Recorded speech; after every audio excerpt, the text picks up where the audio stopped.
Teresa Blaes is an author, coach, speaker, and entrepreneur who helps people find God in their story and share that story with the world.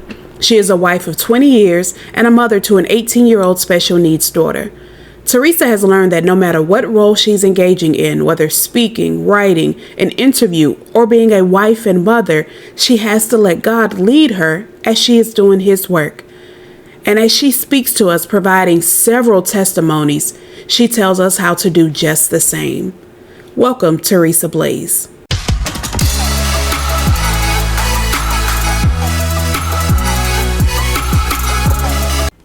Welcome to She Leads Boldly, the podcast for faith-driven women navigating high-stakes leadership without compromising what matters most. I am Sharika Sanders, your host, mentor, and kingdom business leader. Here, we embrace bold leadership rooted in purpose, not pressure. This space is for the woman who refuses to choose between faith and ambition, family and fulfillment, impact and rest. Each week, you'll hear powerful conversations, practical strategies, and spirit-led wisdom to help you advocate for yourself, lead with integrity, and rise without burnout. If you're ready to lead boldly, live faithfully, and never settle for less than what God has promised, you're in the right place. Get ready for an amazing conversation today, something that we all need to hear and we all need to be reminded of. But first, just thank you, Teresa, for your time, for your yes, and for being here in your obedience and being here to share with us today. Well, it's an honor to be here. I just love doing what God asked me to do. So no problem. And thank you. That's enough. I really want to touch on something that you referenced, which I think sometimes we find really hard to do. And that is finding God in our story, because sometimes we get so caught up on what we see and the things around us, or He blesses us in amazing ways and we forget to say thank you, and we go and enjoy all the blessings and never go back to the blessor. And so I would just love to hear more about how you find God in your story and help us to make sure we do the same, honestly. Actually, I want to address both of those scenarios because, they're both equally important. When you talk about God blessing us, there's a Bible story that actually comes to mind that I think really speaks to this. And if you remember, back in biblical times, Jesus,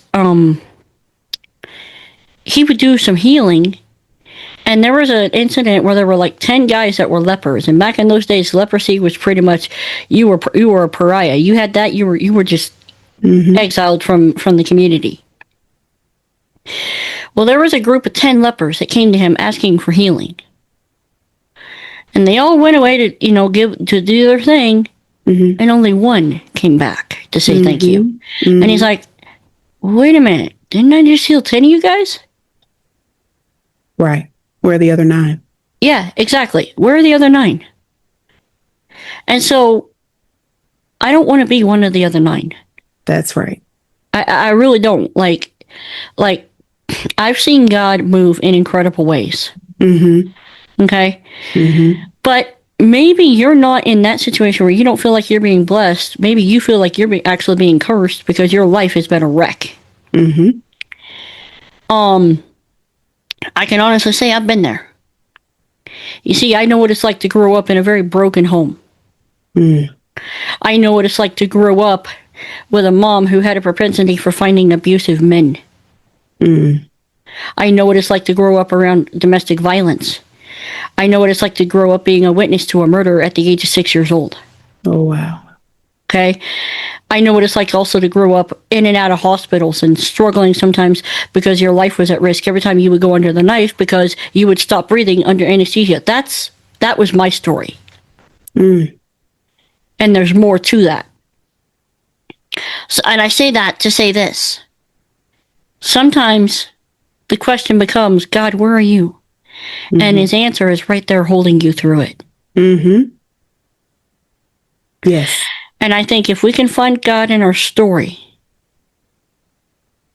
whatever that story happens to be, whether you're on the side of, thank God for your blessings, or, oh, God, my story is dark and brutal and bloody and it sucks. And yeah, it is those things. And it's okay to say that. I think we sometimes in the church literally go to church and it's like we put this mask on. Yes. Right? We put a mask on. Hey, how you doing? I'm blessed. I'm good. Meanwhile, you're dying inside. Meanwhile, you feel like you're a disaster area surrounded by a dumpster fire. And that seems to be your life. But no one needs to know that, because if they knew I didn't have it all together, when really what God wants is our story. Yeah. The scripture that comes to mind, 1 Peter 4:19. Let them that suffer according to the will of God commit to the keeping of their soul to him in times of commit to the keeping of their souls to him in well doing as unto a faithful creator. And the reason that's coming to mind is for those who, now there are times that we go through things because of our own actions. You do a thing and you have to suffer the consequence, or, pay the price, so to speak, for that thing that you've done. Right. Even in those situations, we can still see God's mercy. The punishment may not be as bad as it could be. But then there are also those times where we may be doing all that he's called us to do. We may be being obedient. We may be walking according to his will, and we still have the things to happen. We still have our bit of suffering. And in those times, just like you said, we may have the question, Lord, where are you? And that's absolutely right. He's saying, I'm right here. And one of the things, or one of the problems we often face, is we expect him to show up a certain way. And so even though he shows up, because it's not the way that we expect, we say, well, where are you? You're not showing up for me. How could you leave me? And he promises to never leave us or forsake us. But we forget that, because we start trying to look at God in our minds, through our eyes, and in our versus through his power, and versus through using his heart and his will and all of those things. So that's what you're saying. That's what it reminded me of for those people. Well, and if you think about it, if you think about Job, what I especially want to focus on the first chapter of Job, right? The enemy comes toward to God's throne, and he's doing his thing, and God's like, where have you been? Right. And he's like, I've been wandering to and fro doing my thing. It's like, have you seen my servant? He's only serving you because you ain't let me lay a hand on him. Let me do this and that and the other. Right. All right, but don't kill him. Now, here's a question. In any of that chapter, did Job have a clue that conversation was going on? Not at all. Did Job have an inside track? Okay, God's doing this because he's showing the devil. Nothing. No. All he knew is he was getting gut punched. Right and left and center. Yeah. That's all he saw. He was getting gut punched, and he was blaming God. Okay? But he still refused to curse him. I mean, even though his wife even said, "Hey, curse God and die. This ain't working." Yeah. Okay? But seriously, God had to kind of, only deal with Job because he was going a little too far. But he never criticized him for asking questions. And then you've got, on the other side of that, you've got Paul and Silas. They're sitting in jail. They have been beat. They're in the stocks. And what are they doing at midnight? Praising. And that's got to hurt, right? Absolutely. It probably hurts them to start singing physically. Because they got all those wounds, right? Okay? But they're sitting there praising. In midnight, in the darkest hour, they're praising God. So my thing about that is this. You don't know. Maybe you're going through something because God's asking the enemy, have you seen my servant? Yeah. Have you seen my servant? And one of the things we fail to forget, and that is how he was blessed. Job was blessed with twice as much after. Because again, let them that suffer according to the will of God. So it means that no matter what is going on around you, no matter what it looks like, God is still there. He has never left you. And your job is just to continue to be obedient to him and walking according to his purpose. You don't have to understand the why. Well, I would push back on that a little bit, because in Isaiah 1:6 it says, "Come, let us reason together. Though your sons be as scarlet, I will make them white as snow." He is not afraid of the why. That is true. And I'm not saying we can't ask, but we don't have to know, because in Job's situation, he didn't know. And that's for the person who, I don't understand why. I don't understand. Why is this happening? Why? And there are oftentimes we get the why, we get the understanding after we've gone to the other side. And then we say, oh, I understand now why, if I had gotten it at this point, I would have abused it. I didn't know how to handle it. I didn't know how to steward it. But oftentimes in the midst, we don't understand. And I think even, myself, there have been times where I'm like, I'm not really understanding the point. And I think we would do a better justice to ourselves to shift our mindset to say, whatever the lesson is that I'm to learn, let me at least get that.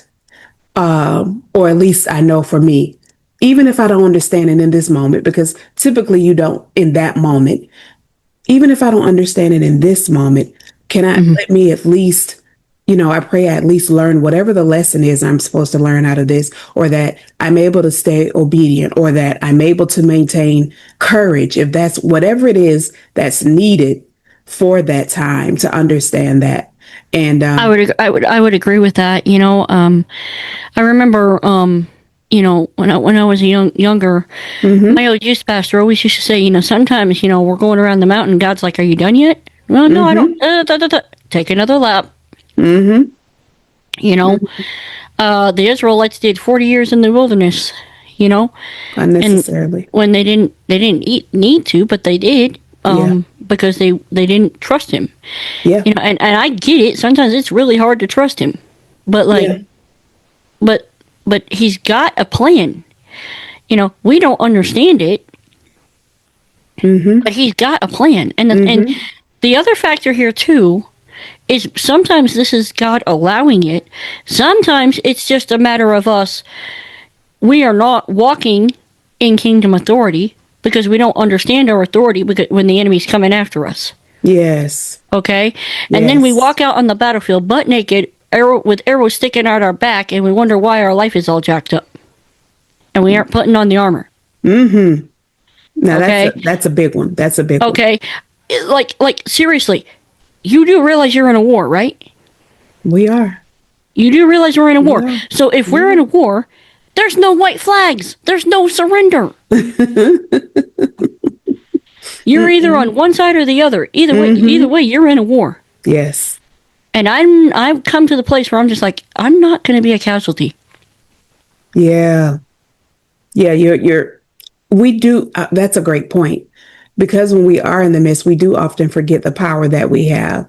Power of life and death is in the tongue. We forget the power that we have.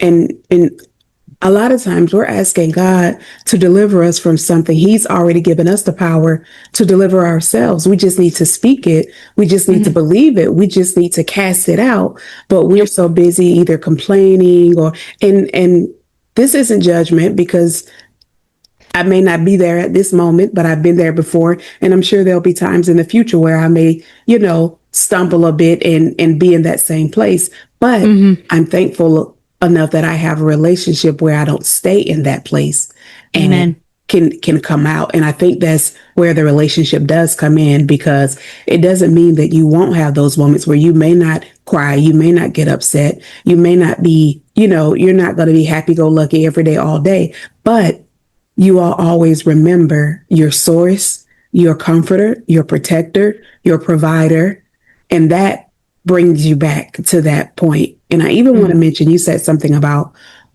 when Paul and Silas in their praise at midnight.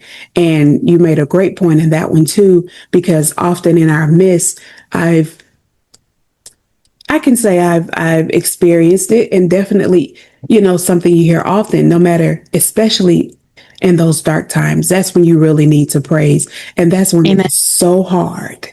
It is so hard. One of the biggest songs that really has affected Mike and my husband and myself is Praise You in the Storm by Casting Crowns. I cannot tell you how many times I've turned to that song when going through something, or Voice of Truth. Now, don't get me wrong. I like praise and worship. I really do.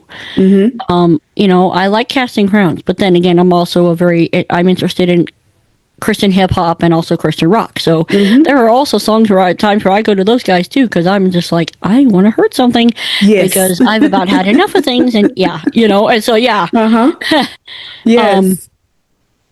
So, it's been, you mentioned something, God is our protector. I can honestly say he is. I have countless stories where God has protected us, or protected me. Like, I'll share one with you if you want. Please. Well, when I was a kid, my mom and I, we lived out in the woods, had an ugly pink Pepto-Bismol pink house. Ugliest house I ever saw, too. Okay? This thing was bad. And I don't know why my mom never painted it. I think it's because we were renting. So we were coming home one night, and my dog, BJ, was like on the porch, and he was going berserk. He was spinning in circles and completely freaked out. And I'm looking down at him, what is your problem? We hear a scream from behind us. We turn around, and there is a mountain lion 10 feet away from us, crouched and ready to charge. Oh, my goodness. My mom gets the door open, throws the dog inside, gets me inside, and gets the door shut. That cat hit the door from top to bottom, cracking it. It was a solid oak door. What we found out is she had cubs in our barn. Oh. Why she never hurt my mom when she was milking our goat, or much less killed the goat, I don't know. Oh, wow. But that's just one story, and I have many others like it of God's hand of protection. Now, did I know it was God at the time? Right, nope. right. Didn't know him, didn't much care for him. Okay? But I'm telling you, if God has his hand on you, he is a protector. That's how he works. Yes. Yeah, he does. And again, not in ways that we often expect or imagine. Now, don't get me wrong. Did I want to pet some mountain lion cubs? Oh, yes, I did. I am a cat person. I can't help it. And I happen to have a heart for the big kitties. However, considering Mama tried to eat me, no. Right. We have to let those go. We have to let those slide. Yeah, that's an amazing story. And just even more, because there are a lot of ways that it happens when we don't think about it. Like when we're texting and we look up at the last minute, or when, someone who may be driving and falling asleep, and, something makes you jump or catches your attention again at that last minute, or that time where, and not to even put everything, where something may have happened at a place you were heading, and for whatever reason you were later than normal that day, or you changed your mind and took another route and there was a big accident. Like, just so many different things. We just don't know. Yeah. No, exactly. I mean, we don't often see the way that a lot of the ways we're protected. Well, like, for example, I use and it's funny you mentioned that, because I'm releasing a book called "Protected: A Story of Survival, Faith, and Redemption." And in that book, one of the stories that I share is when we were getting on one of those roller coaster rides. It was like a big old loop that went upside down. Well, we get on. We're strapping in to have a really fun time, right? Except when we were upside down, the bar that holds us in fell off, and I saw it fall to the ground. Oh, no.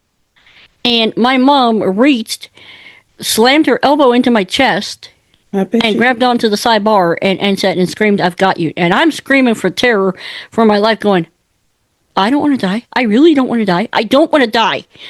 Oh my And goodness. the only way I can think that my mom was able to hold on was God. Absolutely. Okay, this is just it comes down to, how do you know Hmm. God is real? Because I've seen him show up time and time and time and time and time again. Yes. I've had over 8 heart attacks as a baby. Oh my gosh. 8 of them. Many of them my mom had to do CPR. Oh my gosh. Okay, that's what I'm saying. I literally should not be here, But God, but God, that's but God. amazing. Yeah, to be a living testimony. To And be don't a get me living wrong, I've had testimony. those moments where I've been royally ticked off at him. At one point, when I lost my mom and my eyesight in the same week, Oh my I goodness. literally told him I was done. I was fed up, and I walked away for 5 years. Yeah, I did that. Why? Because I was so fed up, and I didn't have answers, and I just, I was angry, Yeah. and that led to some other stuff, and so on and so forth. But I understand what we're dealing with. I understand when you talk about finding God in your story, sometimes it doesn't come with a simple answer. Mm-mm. Mm-mm. You made me think about well, my daughter, she's 17 now. When she was, I want to say she was 2, um, and the daycare called and said that she had choked. They had gone outside and she brought a rock back in and choked. They were like, but it wasn't anything like we saw her put it in her mouth. She's fine. Everything's okay. But we just want to let you know. And I'm like, do I need to come get her or something? They're like, no, no, no. Well, I learned later the real story. And the real story was she had brought the rock back in and they were laying down for nap time. And I tell you, God is in this story because she had the rock in her mouth and was laying on the little pad they lay on, choking. Oh And the God. only reason they knew it is because the teacher in her class went over to tie her shoe. Now, who ties someone's shoe while they're sleeping? The teacher went over to tie her shoe while she was supposedly sleeping and saw that she was choking on this rock. Oh wow. And Oh wow. just in the it happened to be, but it wasn't even the teacher that saved her. It was someone else in the class, and she was like, they're like, she's throwing up, her eyes are rolling in the back of her head, but the rock wouldn't come out. And the daycare never called 911, and they're asking, call 911, call, and they're like, no, she'll be fine, it'll be okay, it'll be okay. And she's like, and my daughter has always been really tall, so it was a lot for that particular one, but she was really short to hold her like that. And she said, but I just kept doing it. I just kept going. She was like, I was so tired, but I just couldn't give up. I couldn't give up. That was God giving her the strength Mm, to continue to do that for my child, to continue to protect her when they wouldn't call, 911, for the God. teacher to go over to tie her shoe when, during nap time, just to see that she was laying there choking. Like it was just in all of these different pieces of that, the way that he showed up. And it was Mm, just something like, I can't say he's not real. I can't amen. say. No, I've seen way too much to realize that he is absolutely real. Mm-hmm. I have seen his hand time and again. Mm-hmm. And so, like, Yeah. I just have seen way too much. And the fact is, God, like, he has a plan. Mm-hmm. He really does. And sometimes that plan looks pretty ugly from where we sit. Yeah. You know, Yeah. do I understand why I had to go through half the stuff I went through? No. Mm-mm. Do I understand why I had to go through so many plastic surgeries? No. I went through over 200 eye operations. Oh my goodness. Okay. Plus brain surgery, heart surgery, cleft palate surgery, Oh my God. you know, and each time I was putting my life in my hands because I would stop breathing under anesthesia. Hmm. And Yeah. so there's a lot that goes into that. Do I understand why I had to have all the surgeries? Not completely. Do I understand why I had to witness the murder of my sister by my mom's boyfriend? Nope. My God. No, I don't. I do know that she's in heaven, and I know I'll see her again, and I have forgiven the man who did it. But does that make it go away? No, Yeah.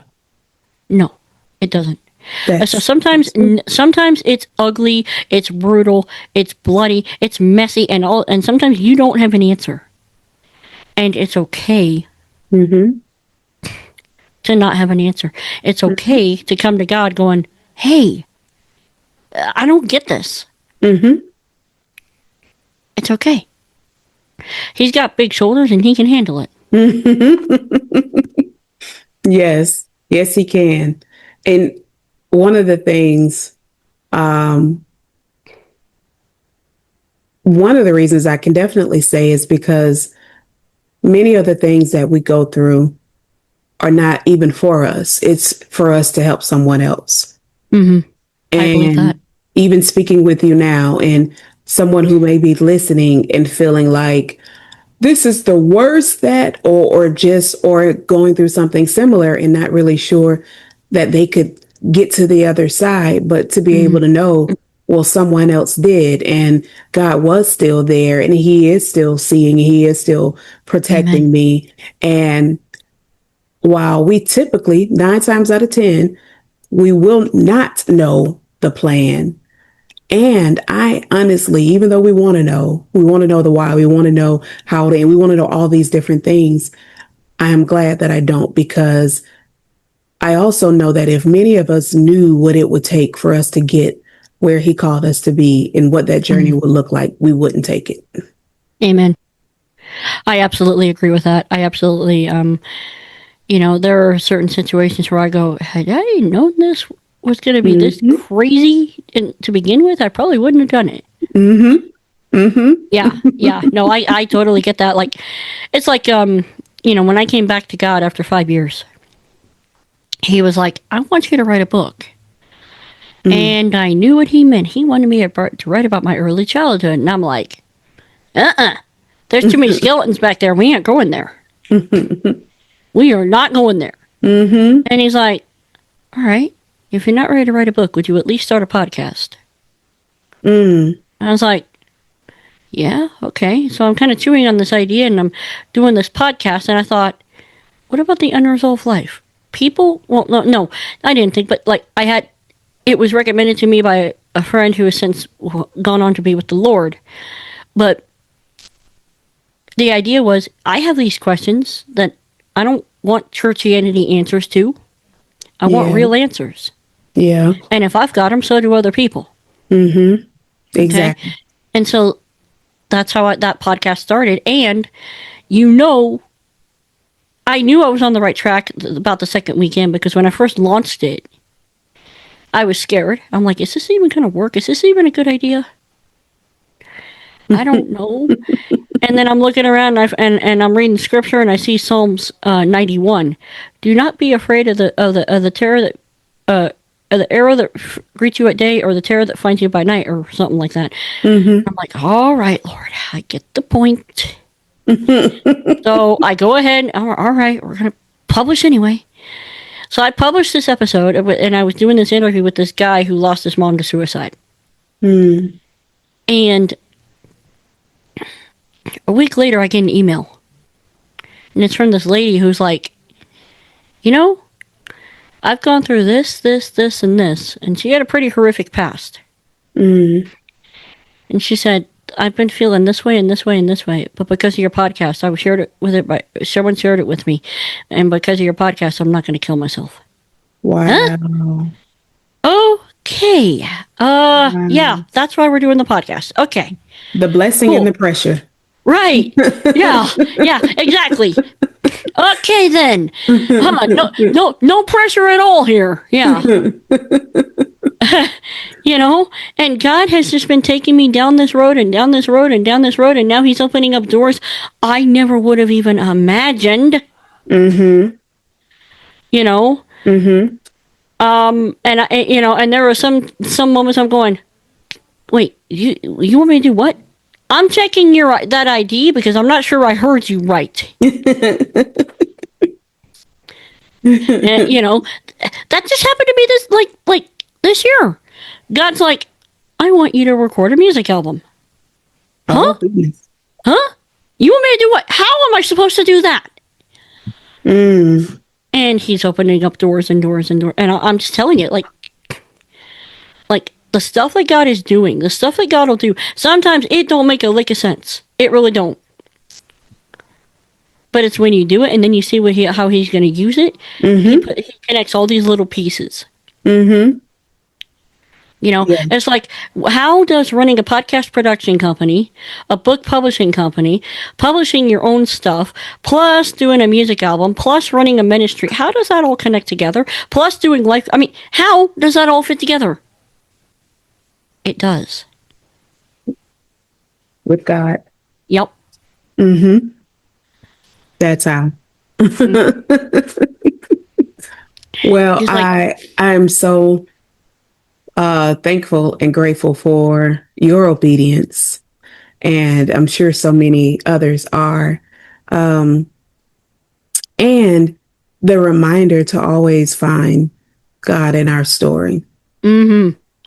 Because we can so easily write him out, either giving ourselves the credit, or thinking because of the way something looks, he must not be in the midst of it. But I love the reminder, and even, the testimonies and the obedience that you shared of how, one, when we're obedient, how he can bless us. And no matter what we go through, knowing that he is in control and he has us in his hand. He really does. I'll leave you with one last thing. Please, yes. What that looks like for me, earlier when I was in my 20s, there was a night where I was staying with a friend as a roommate, and I ended up having to make the decision to get out of my home because, God wanted to use me, but my parents were not believers, and it was very contentious at times. And so I remember one night really wrestling with moving out, and I remember so distinctly hearing God's voice. You can go back to Arizona and be put on the shelf, or you can stay here and do what I've called you to do. And I remember laying there and feeling just the weight of that moment and going, God, I can't not obey you. And so my mom calls me, and I hadn't even told her a single thing, but she was like, you're moving, aren't you? And I was like, okay, now the stuff is hitting the fan. Okay. Yes, I am. And did everything go ballistic? But I had to do what I had to do. And sometimes following God looks like standing up to those that are the most important to you. Sometimes following God looks like doing the most crazy thing you can imagine. But you have to do it. Thank you for that. And for that reminder for some and a confirmation for others who may be struggling or questioning, is this God? Did God tell me to do this thing? Am I crazy? Why would I do, all of these different things that we go through when he's calling us to be obedient. But he will never call us to sin. And so if sin is anywhere in that, we know it's not him. It'll always tie back to his word in some form or fashion. And so I thank you. I love how freely you share your story. And I know that someone was blessed because of it. I know that I've been blessed because of it. And so I appreciate that. And again, just thank you for your yes and your obedience. And for those listening, Teresa's contact information is included. So you can connect, reach out, all the things. But as we love to say, it's not goodbye, but until next time. Thank you so much, Teresa. Thank you. Hey, friend, if this episode stirred something in you, don't keep it to yourself. Make sure you subscribe to She Leads Boldly so you never miss an episode. And let's stay connected. Join our growing community of faith-driven powerhouse women where you'll find real talk, encouragement, and tools to fuel your journey. Oh, and I've created something special just for the bold, faith-driven women like you. An ebook, When You Know His Name. Discover identity, intimacy, and the power of prayer through the names of God. This ebook is designed to equip and encourage you to lead with clarity, courage, and conviction in every space God assigns you to. Available now on Amazon. And if you're ready for deeper clarity, I would love to personally walk with you. I offer a one-on-one session called Your Path to Purpose and Power, and it's to help you break through the overwhelm and realign with what God is actually calling you to in this season. Whether it's burnout, boundaries, or fresh vision, you don't have to figure it out alone. All links are in the show notes. Oh, and one last thing. I would love to hear from you. What questions are you carrying this season? What topics would serve your walk, your work, your womanhood right now? Send me a message or an email because this podcast is for you, and I want every episode to speak directly to where you are. Remember, you don't have to choose between your faith, your family, and the calling on your life. God's grace makes room for it all. So until next time, stay anchored in purpose, covered in grace, and always ready to rise. Talk soon, friend.